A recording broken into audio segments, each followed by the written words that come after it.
Shiv Sangam recording studio. Ajit mobile Maharajganj corona के दिन सामान पटकाले भक्सी नहीं तो जवानी ले तो कोरोना के दिन सामान पटकाले भक्सी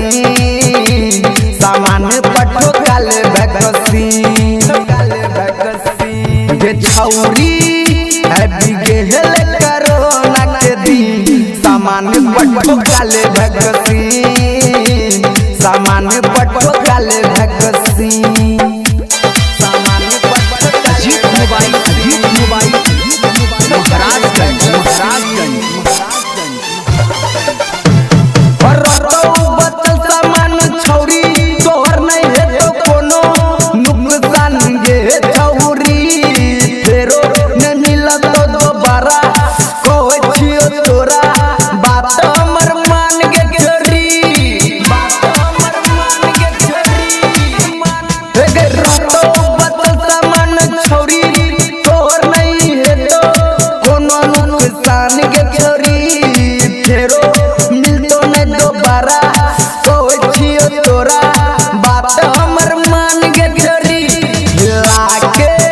रख देल कई दुनिया के थी सामान पट्टो काले भक्सी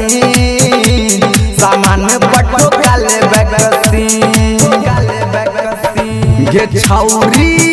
अब गेल कोरोना के दिन सामान पट्टो काले भक्सी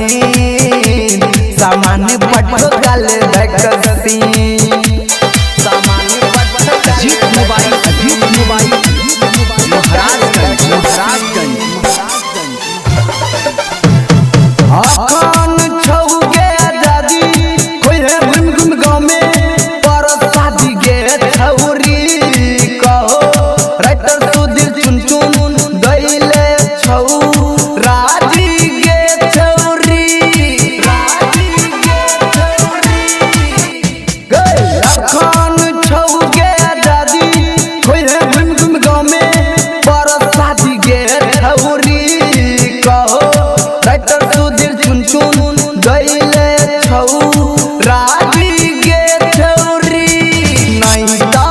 जवानी ले तो कोरोना के छी सामान पटकाले भक्सी गे छौरी अभी गेल कोरोना के दिन सामान पटकाले भक्सी